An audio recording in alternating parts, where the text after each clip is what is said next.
नमस्कार दोस्तों, मैं हूं आशुतोष त्रिपाठी और आप देखना शुरू कर चुके हैं हिंदुस्तान संवाद। सोचिए, अगर देश का प्रधानमंत्री या मुख्यमंत्री जेल से सरकार चला रहा हो तो लोकतंत्र किस हाल में होगा। जनता का विश्वास कहां जाएगा।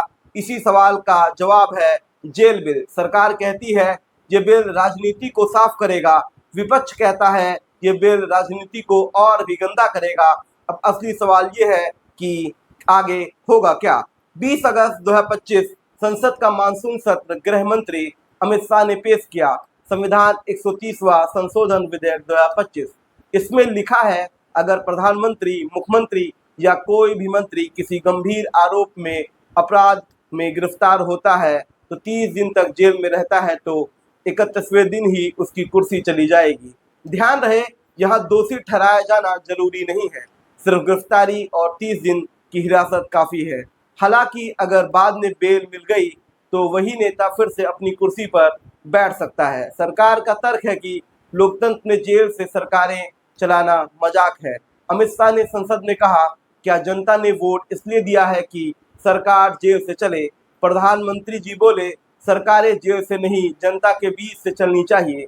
यानी सरकार का दावा है कि ईमानदार नेताओं को डरने की जरूरत नहीं है, लेकिन विपक्ष आग बबूला है।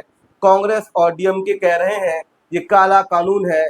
तमिलनाडु के सीएम स्टालिन बोले ये लोकतंत्र को तानाशाही में बदल देगा।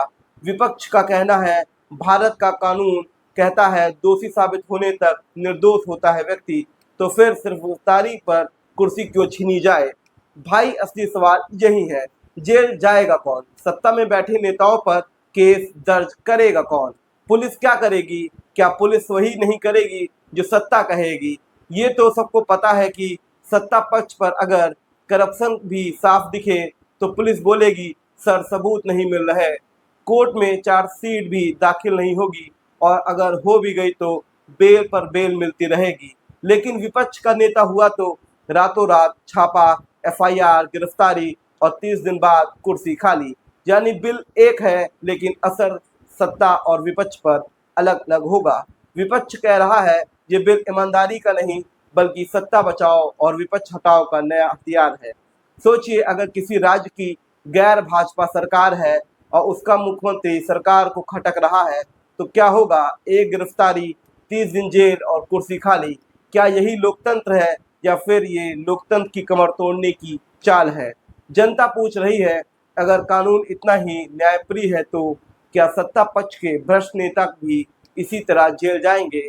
क्या पुलिस उन पर भी उसी तेजी से कार्रवाई करेगी या फिर ये बिल सिर्फ विपक्ष की गर्दन पर फंदा बनकर रहेगा। दोस्तों, कानून किताबों में बड़ा अच्छा दिखता है लेकिन उसकी असली ताकत इस बात में है कि उसका इस्तेमाल कौन करता है और कैसे करता है। जेल बिल कहता है ईमानदार रहो वरना कुर्सी छीन जाएगी। विपक्ष कहता है ये बिल हमारी कुर्सी छीनने का बहाना है। अब असली लड़ाई सलाखों और सत्ता के बीच नहीं, असली लड़ाई जनता के विश्वास और सत्ता की चालाकियों के बीच है। तो सवाल यही है, क्या जेल बिल से लोकतंत्र मजबूत होगा या सलाखों के पीछे और भी कमजोर हो जाएगा। आप देख रहे थे हिंदुस्तान संवाद। मैं हूं आपका दोस्त आशुतोष त्रिपाठी। अगर आपने अभी तक हिंदुस्तान संवाद को सब्सक्राइब नहीं किया है तो करें, जिससे हमारी आवाज आप तक मजबूती के साथ यूं ही पहुंचती रहे। धन्यवाद।